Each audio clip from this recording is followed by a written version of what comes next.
The thing you want to believe in is you.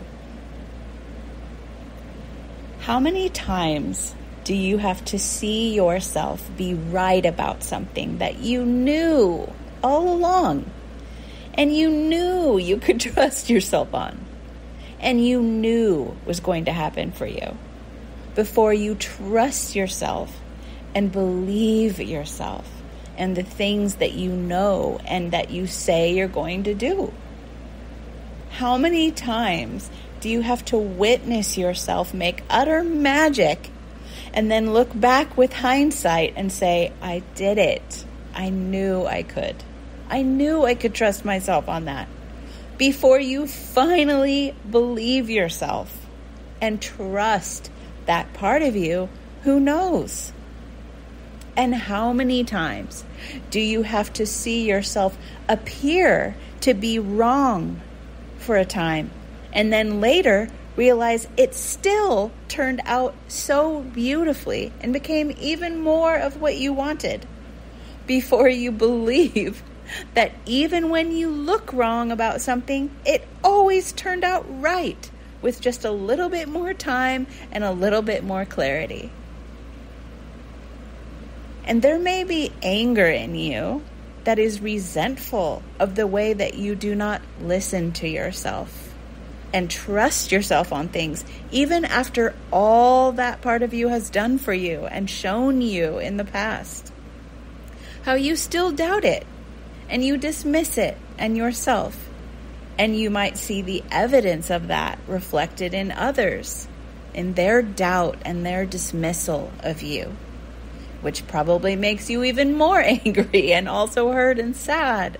But that anger and sadness isn't really about them at all. It's just that part of you is asking you to listen to it, to respect it, to believe it, to honor it. And you just haven't done that yet. That's all. You do it, and then you don't do it. So the reason you haven't done that is not some kind of flaw with you. The reason you haven't done it is probably because you're just trying to protect yourself, using openness to all possibilities as a safeguard of sorts. Because if you stay completely open and you don't have any expectations and you don't fully claim what you know to be true for you, then you won't ever have to be wrong, quote unquote, or disappointed, or let down, or look or feel stupid. Meanwhile, you're already feeling all of those things and not escaping any of them. It's not a super efficient strategy, but it worked at one time in your life.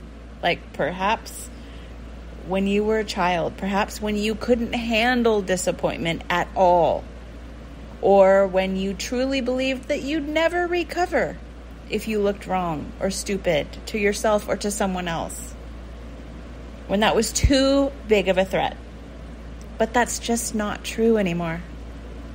You can handle that just fine. You've seen yourself do it many times. And it only brings you closer to yourself and everything you want every single time. So having expectations isn't the enemy. Believing you cannot deal with letdown is the enemy if there was one. And that's not an enemy either, of course. It's just a confused and hurt child in you that needs to be reminded that everything that looks wrong eventually turns right, and everything that looks right will eventually look wrong, and then turn back to right, and back and forth, and so on and so forth. Given enough time and enough perspective shifts on it, anything can look all kinds of wrong and all kinds of right from that zoomed out view. So it's okay to let yourself believe you and trust you and go ahead with your life and your business as if you do, knowing that whatever happens, you got you. Life's got you. Universe, source, God, insert your word of choice, has got you. There's a lot of things that you want to believe in and that you attempt to wire yourself to believe in. But the thing that you most want to believe in is you. And the person you most want to believe, period, is you. To believe how you feel, to believe what you think, to believe what you see, even in the moment, even if it changes. Who cares? That's true for you in the moment, and it's enough. Can that be enough? And what would it cost you to believe you fully, no matter what happens? And what would it cost you not to?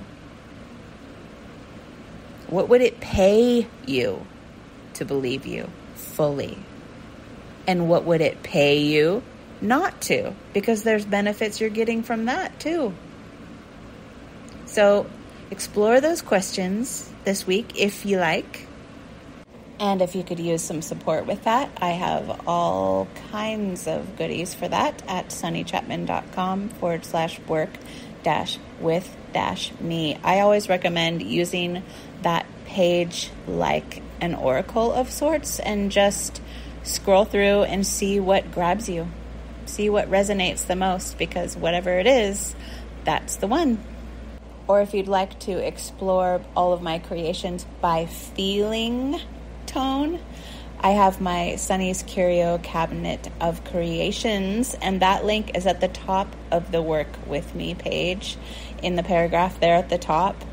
It's a link to just a list of all of my courses and workshops and guided oracle journeys, and they're sorted by feeling. So you look for how you want to feel or how you are feeling, and that will match you up with the right thing. So that's also there. And yeah, I will see you next week. Bye.